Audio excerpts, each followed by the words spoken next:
UFC 321 is officially over, and this is going to be my official recap.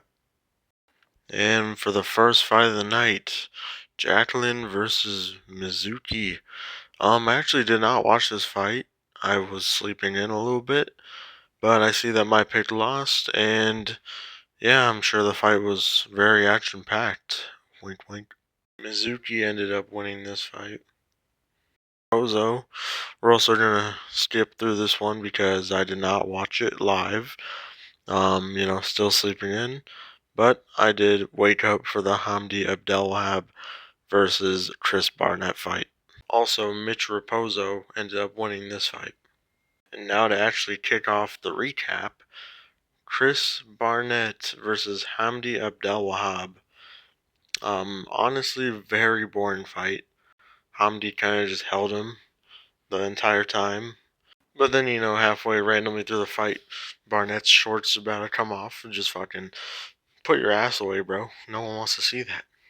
And then at the end of the fight, Hamdi has his hands up like, bro, you did not beat his ass. Like, you're just sitting there the whole time. No one thinks you're tough. Next fight, Wood versus Delgado. Honestly, I think Delgado won this fight in my opinion.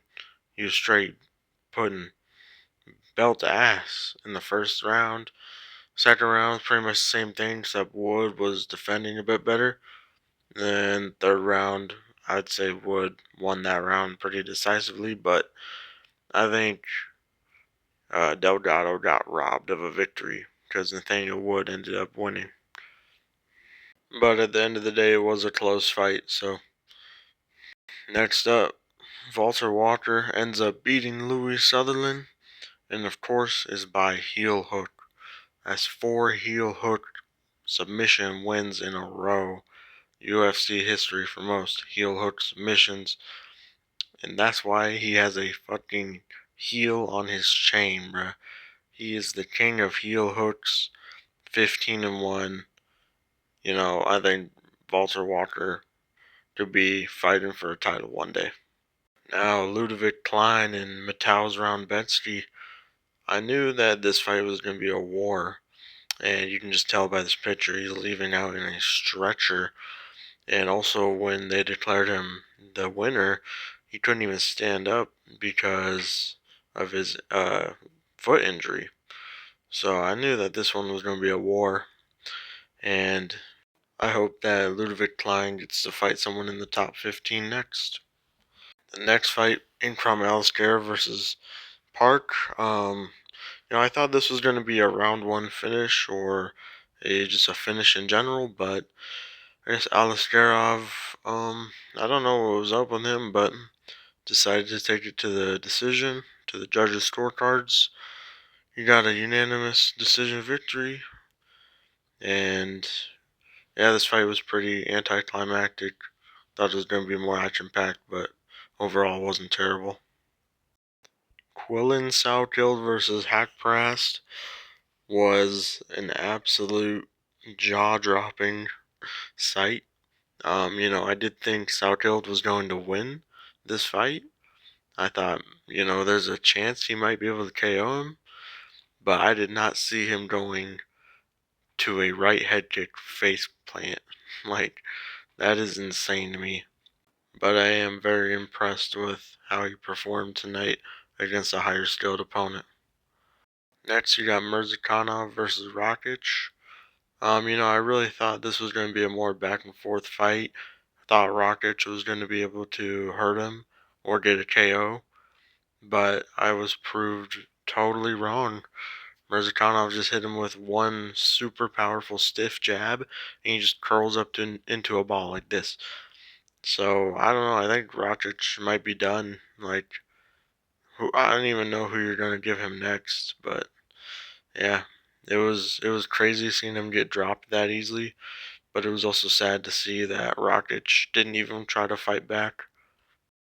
Next was Almeida versus Volkov.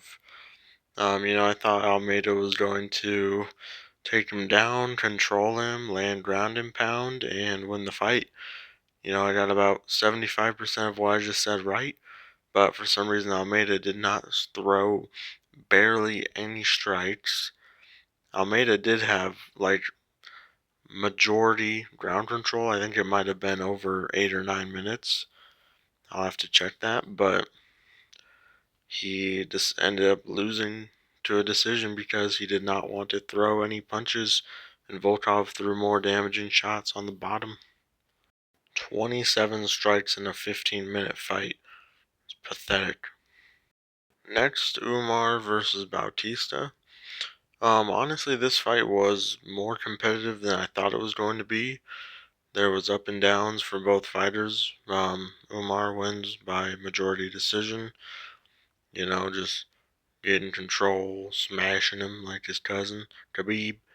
But Bautista did have his moments. At one point, he had this toe hold in pretty tight, which actually did end up hurting Umar's leg.